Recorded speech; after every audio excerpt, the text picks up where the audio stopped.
Wednesday night in Paris, a day that saw the sun come out as the matches continued with a semi-final lineup to complete. Welcome to Live at Roland-Garros. We have reached the business end of the competition, and as such, here for you is what we have for you on tonight's show. Novak Djokovic a win away from his 38th Grand Slam semi-final. It's Petra Kvitova, the 7th seed, against the 4th seed and Australian Open champion Sofia Kenin for a place in the final.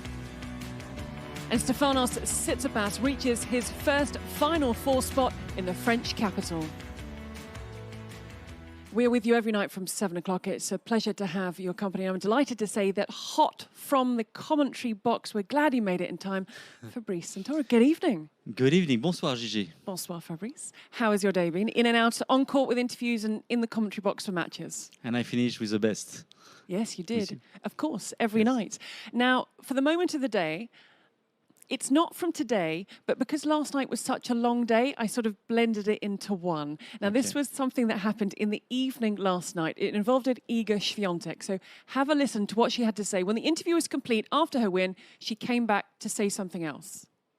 Iga Świątek.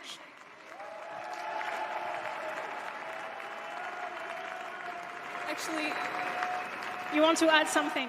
is Rafa still playing right now? Sorry? Is Rafa still playing right now? Yes, he's playing Okay, right after great. you.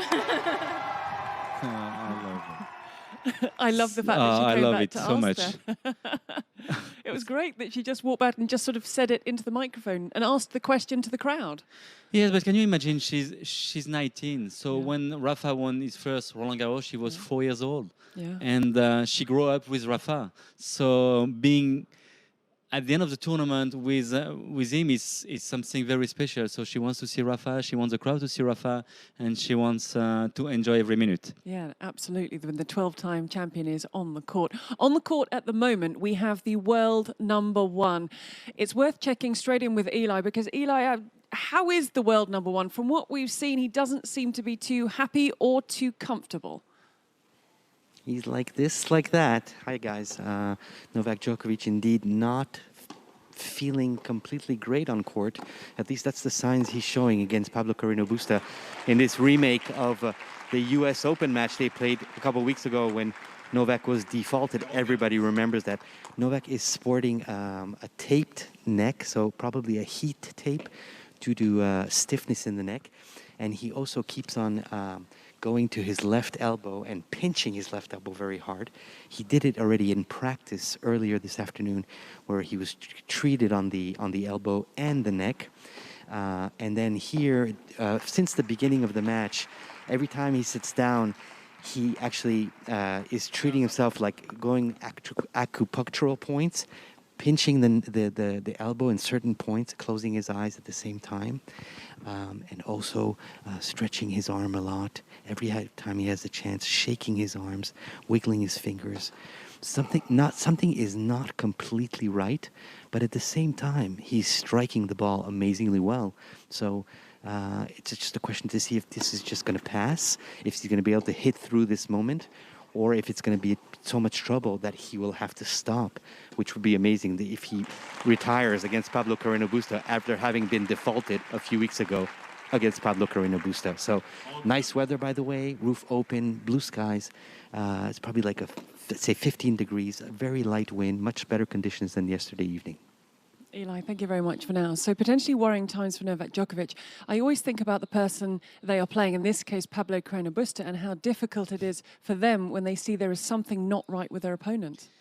Yes, it's very difficult because Carreño Busta walked on the court tonight as an outsider, and maybe after a few games he said, "Oh, I may qualify for the semi-final. I may beat Novak Djokovic once again."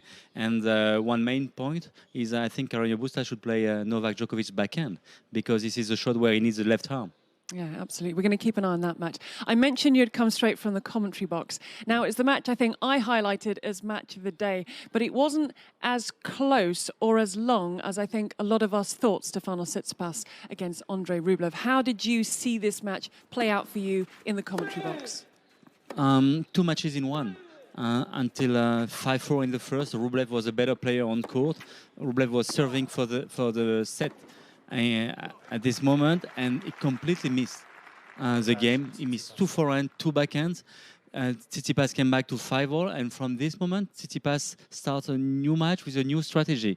He started to use a backhand slice to play many drop shots, and from that moment, he took the control of the match until the match point. He's now won 15 sets in a row after losing those first 2 sets to Jaume Munar in the very first round in his first ever 5-set match. And he just seems to be, Fabrice, going from strength to strength. And as you mentioned, he changed the strategy against Andrei Rublev, and Andrei Rublev wasn't able to adapt to the change from Tsitsipas. Andrei Rublev is a great player. He's going to be in the top 10 after Roland-Garros. I mean, he improved so much. He hit the ball so hard, but he has no plan B. So when things goes well, it's wonderful. If he's in trouble, he cannot change his game plan. No, and that was what Stefanos Tsitsipas saw, because he was able to make those changes.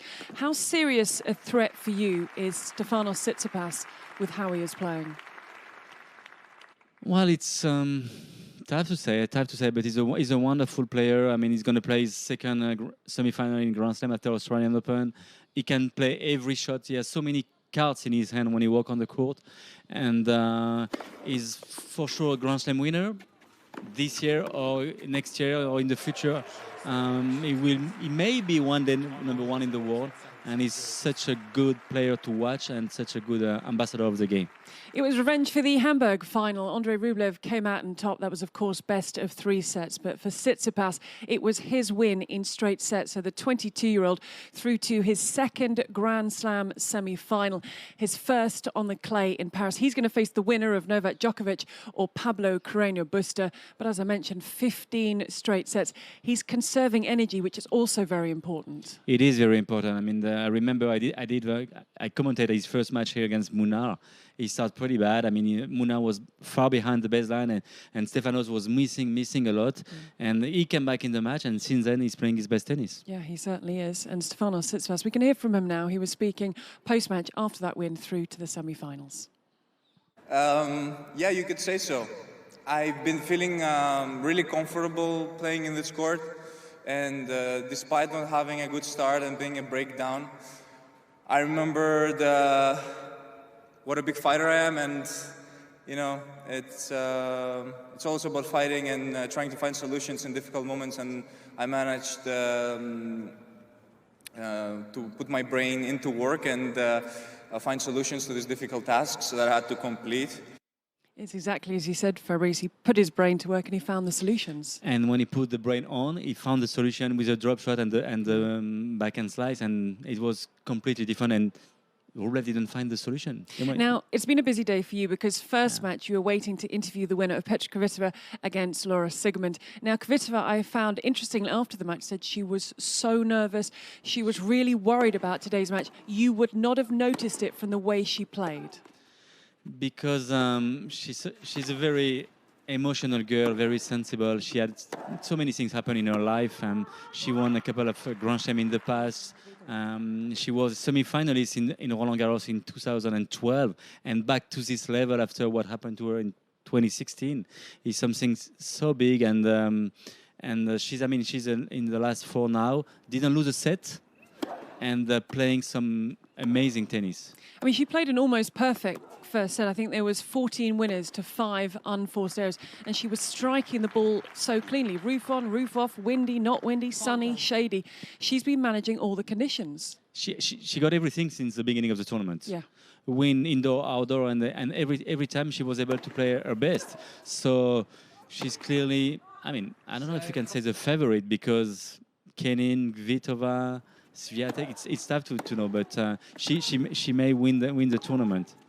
It's her 4th Grand Slam semi-final, and it feels like she's been dominating under the radar, because I don't feel that I've spoken a lot, or many people have spoken an awful lot about Petra Kvitova until now. And of course, there's just 4 players left, and now the pressure really will increase. When you're in the last 4, you're there. So you have to think about the trophy. People, of course, think about you as a potential winner, and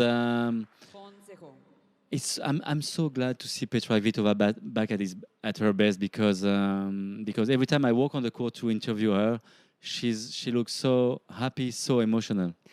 And it's also interesting that she grew up on the clay courts in the Czech Republic, but she's never felt comfortable on this surface. You wouldn't see it from the way she's sliding around and moving and hitting the winners, but she said it's never been a surface I've enjoyed. Yes, because she likes to attack much more than to defend. And on clay, sometimes you have to defend. But the way she hit the ball on forehand, backhand, and serve, she's inside the court and do the game. I mean, 90% of the time. 6-3, 6-3. Petra Kvitova, the winner. I knew it will be big fight about every point. She is very tricky opponent. She has a lot of variety in her game. And I knew it will be very, very tough. And of course, playing quarterfinal of the Grand Slam, it's nothing easy with the nerves as well. And so I'm pretty happy about my side of mental side and about how I handle it, the pressure out there as well. And of course about the game as well. I mean, I served very well in the first set. It was a great one. Then was a little bit, about the few points, but anytime when I lost the serve, I break her back. So I was still there. I was still staying positive. I was still fighting for every point, and that I think was a big advantage for me today, because really she couldn't put easy mistakes or something like this. So I knew I have to run a lot for sure for the drop shots as well. So I'm glad some of them I made. So I'm really happy overall, probably how I managed it today. Next up was the All-American clash. It's Sofia Kenin against Danielle Collins. Two women who I think it's fair to say have got a fair bit of attitude. And a bit of character, of course. I was expecting for this one also because two great players, of course, and with such big character and a good attitude on court, actually, because they fight so hard. And Collins was 3-0 before the match. But today was different. Yeah, I think that was the most interesting set. Maybe it's only interesting because now Sofia Kenin is a Grand Slam champion, so you'd think, how would she have such a lopsided head-to-head? But they are both fighters, they're both battlers. At one point, Danielle Collins was yelling up to get her boyfriend to move from his seat. And another point, he was texting, her coach Nicolas Almagro coaching. It was distracting her. It was all going on at some point. It's tough to understand sometimes what happened in the player's mind during a match. I mean, I used to be in this situation, and sometimes I was a bit strange too. Oh, really? Oh, yes. Were you? You'd like to tell us any more about that? No, I remember in certain circumstances I was talking to the coach, and I was like in a different person on court than in life. You do find that here, Sofia Kenin, I've interviewed her and she's lovely and she's sweet. Look, she's 21 years of age. Yeah. But on court, she has the attitude. She is such a fighter. She got another warning for coaching from her father, which she got in the previous round as well. One per match. That's a standard for Sofia Kenin. But Sofia Kenin, so the first set goes the way of Sofia Kenin, but Danielle Collins was an absolute star at the University of Virginia. She got a couple of titles in the singles out there. She's been quite a late bloomer to the main tour, but she has a really good game that suits the different surfaces. Exactly, she can play on hard court and of course on clay after the tournament that she played here. I mean, she's a great fighter. I like the way she hit the ball, but also I like her attitude, even if sometimes after a winner it's a bit too noisy for me. Okay, all right. So a little bit less noise from Fabrice there, and no noise on the winner from Sofia Kenin. She's the 4th seed. She is the Australian Open champion. And I think, interestingly for me, this was her first tour-level clay quarterfinal. Which is good. I mean, it's always good to find the confidence on this court, especially when you didn't grow up on clay. It's a different movement, a different ball you have to play.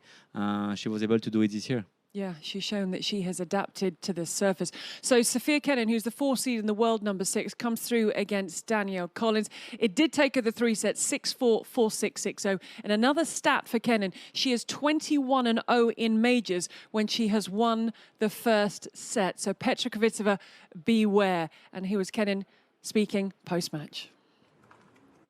I mean, I know her game really well. I've played her a few times. Yeah, it's not easy playing a fellow American. I obviously want us, all of us, to do well. So obviously, I knew there's going to be one American in the semifinals, and I mean, I think it's really great for American tennis to have a good quarterfinals matchup. And yeah, I mean, I just knew her game. I knew what I needed to do, and yeah, I'm just really happy, and it's an honor to, to be in the semifinals, and I'm super happy that I won. And once the semi-final lineup was complete, we got the thoughts of Grand Slam champion Marion Bartoli.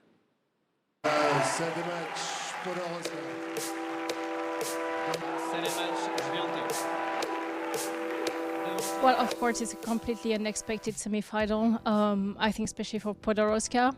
No one, I think, knew her before the tournament. I certainly didn't. and it's a huge really breakthrough for her, obviously arriving in the final four. She looks to take things quite easily in terms of her attitude. I didn't feel so much stress in her match against Svitolina. It was already a big step up playing a quarterfinal for Grand Slam. So she have a good variety for clay court. She can play with that top spin forehand and a lot of drop shot. But I was extremely impressed by Iga Swiatek game. I saw her already in Australia, and I really could feel all that potential. She's someone who is very athletic on the court. She moves really well.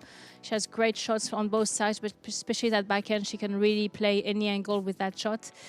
And I think she will be the favorite, not because of her ranking, but based on her game style. And I think she will be able to take the upper hand of that match. But you know, she's still in doubles, playing with her partner Medikar. She's in singles as well. She has played a lot of matches. I think she has been able to build a lot of confidence, and that will help her because the pressure is only going to increase from there.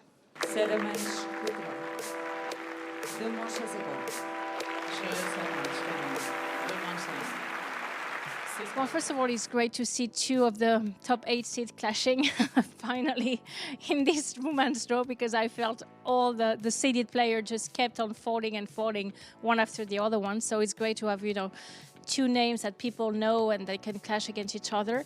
This one is extremely hard to predict, I have to be honest, because I feel both players will actually help each other to play at their best, because they are playing the style that each other loves. You know, it's the ball coming at hip high, a good pace. You know, that's everything that Petra loves and everything that Sofia loves as well. So it's going to come down to who is able to do that more frequently and missing less than the other one. And at that game, I think Sofia this year has been really showing a lot of composure, a lot of intensity as well, and a lot of fighting spirit. She won the Australian Open. She's here in the semi-final again. She's re-showing in Grand Slam. She's able to step up her level. And I think she might be slightly, a tiny bit of the favorite on that match. But of course, Petra has won 2 Grand Slam as well, and she knows how to win those kind of matches. But you could see again today against Sigmund, it was not so easy for her to win the second set. She got broken a few times. You know, she finally, of course, was able to close out in 2. But you can see there is some glimpses here and there of moments when she loses the confidence a little bit in her game. And I think Sofia Kenin will be able to jump on those moments. But that's going to be a very interesting semi-final. They certainly are. It's women's semi-final day tomorrow, and at the end of the show, we will run you through the order of play. I think, though, it is time for us to go back to Philippe Chatrier, because last time we were with you, Eli, Djokovic was, I think you were saying, a little bit so-so with the aches and pains and the niggles. How are things looking now against Pablo Carreño Busta? Well, things are looking better if you're sitting in the Novak Djokovic team or rooting for the Novak Djokovic team. He was down a break, in fact, when we spoke last. It's now 4-all deuce. He just had a game point to go up 5-4. He has been stretching less. He has been wiggling around his arm less. In fact, something interesting happened, and I don't know if that was the moment from when things changed, but at a change of ends, he was sitting down, and he immediately was catching his left elbow with his right hand and pinching it very hard. And it came up right on the giant screens of the court. And Novak's, he turned his head and saw himself on the screen maneuvering his arm or manipulating his arm. Carreño Busta was looking at the screen too. He immediately let go of his arm. And that was it. From that moment on, we haven't seen him touch his arm. We haven't seen him stretch. We haven't seen him wiggle his fingers. What we have seen him doing is starting to hit winners, starting to be more precise, strike the ball better on the backhand side. As you said, Fabrice, he's playing a lot to Novak's backhand, but Novak is very, very, very clean. But And just as I speak right now, Carreño Busta has a break point in his favor. So he could go up 5-4 and a chance to serve out the first set here on Court Fairytale, where, by the way, temperature has dropped a little bit. Well, I did tell you to take your jacket, Eli, so you can always put that on for when we come back to you a little bit later. And we will be checking in to see how Novak Djokovic's elbow is getting along together with that first set. It's time now, though, on the show for your question of the day.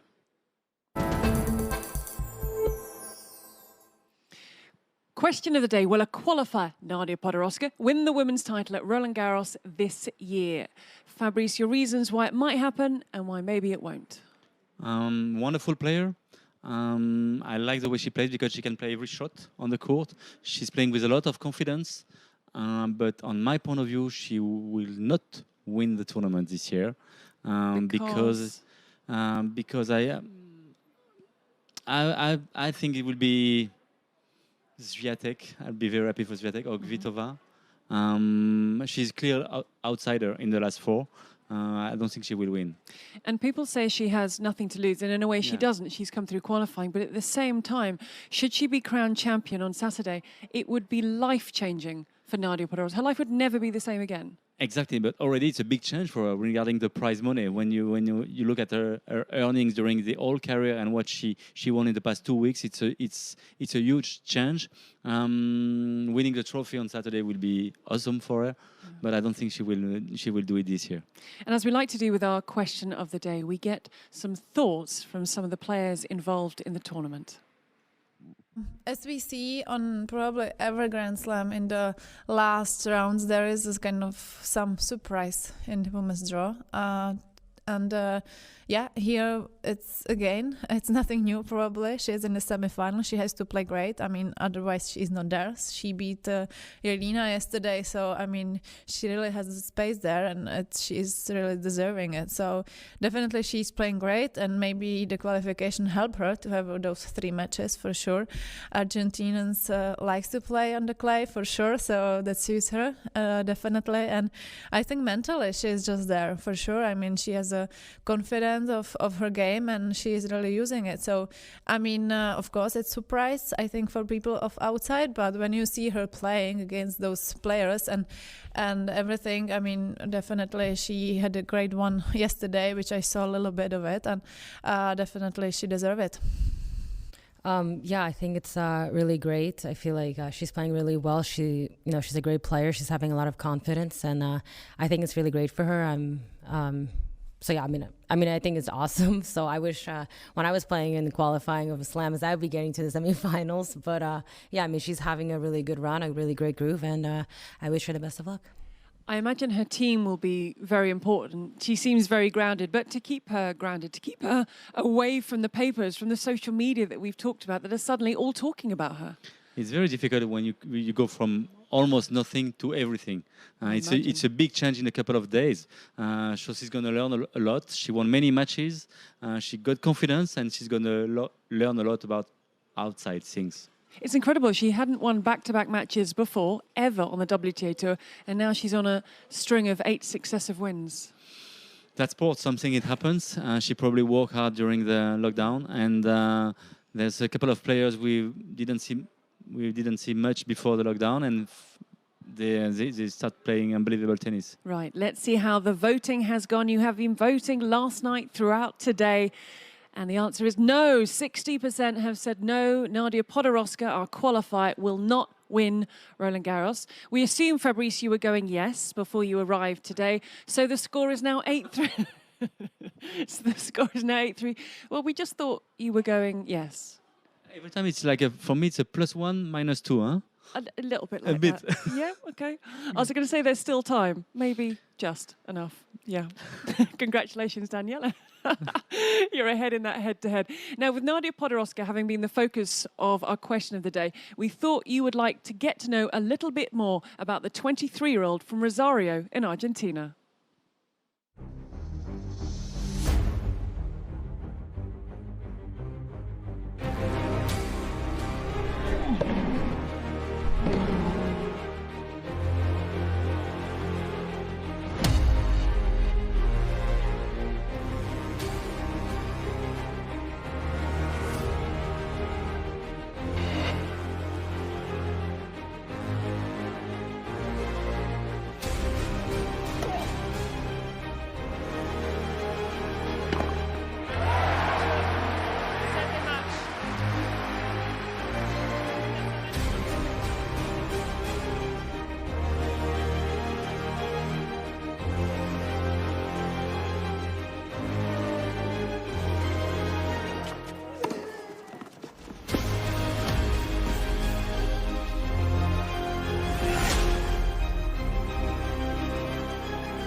Second match, Podoroska.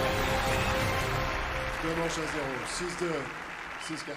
Can this wonderful run, can this fairy tale run continue? We will find out tomorrow on women's semi-finals day. For now, though, it is straight back to Philippe Chatrier, where Eli Pablo Carreño Busta has the opportunity to serve for the first set against the world number 1. Well, not just the opportunity. He has, in fact, the opportunity now to win the first set. It's 40-15 on Pablo Carreño Busta's serve. Novak Djokovic, again, looking a bit down now. It's going up and down. When it seems to be looking down when he loses points, and he seems to be doing better when he's winning points.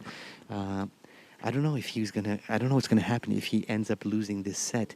It's gonna happen very soon. Now Pablo Carreño Busta is.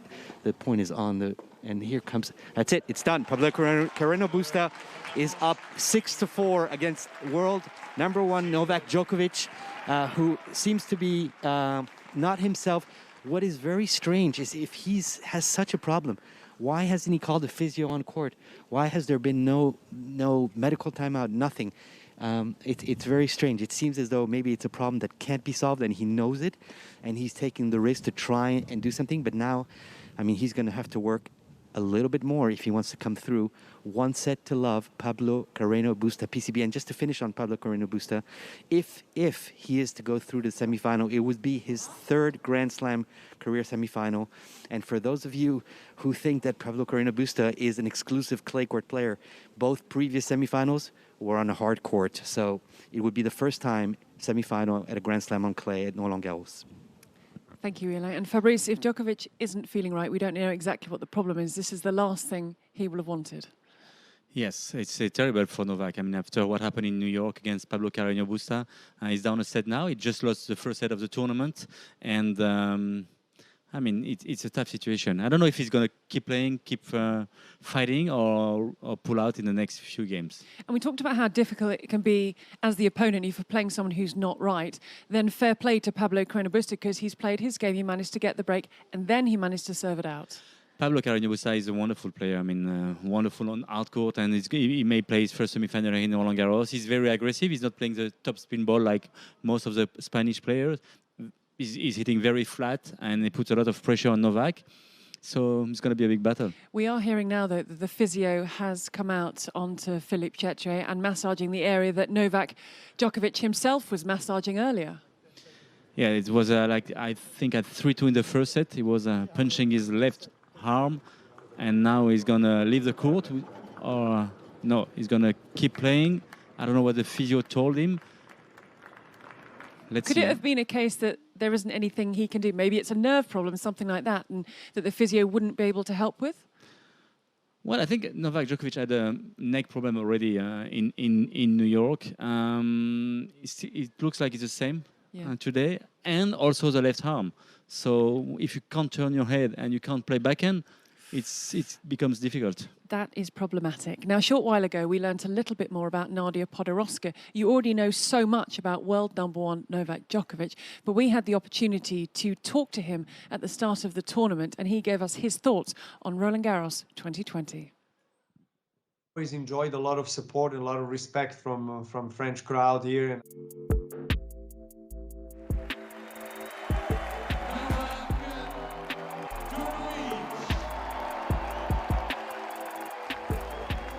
Roland-Garros win in 2016 was one of the highlights of my career, and it was one of the most beautiful and special moments that I got to experience in my professional tennis career. I anticipated that win for a long time, you know, losing in the finals several times before managing to make that final step. It was a dream come true. It was a huge relief. But I always enjoyed a lot of support and a lot of respect from French crowd here, and I want to thank them for that, because, you know, I will also miss them. You know, I think you know, playing a Grand Slam like in New York without a crowd will be, in a way, devastating for us. But at the same time, it's I think when we draw a line, it's better to play a Grand Slam and a tournament than not to play it at all. So hopefully this is another year where I'll have a chance and a shot at the title.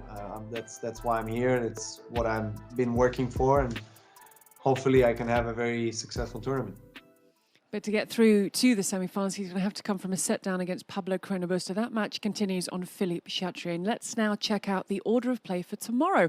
It is women's semi-final day. We will start with Iga Świątek of Poland against Nadia Podoroska, the qualifier. Then it will be Sofia Kenin, the Australian Open champion, against Petra Kvitova, semi-finalist here in 2012. And look at those matches just a little bit more in detail, Fabrice. We got up there head-to-head. We were just having a little chat about Świątek against Podoroska. And you just feel that the Polish player will have too much from the young lady from Argentina?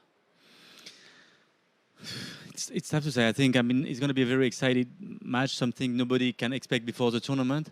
I think Świątek is going to play her first Grand Slam final.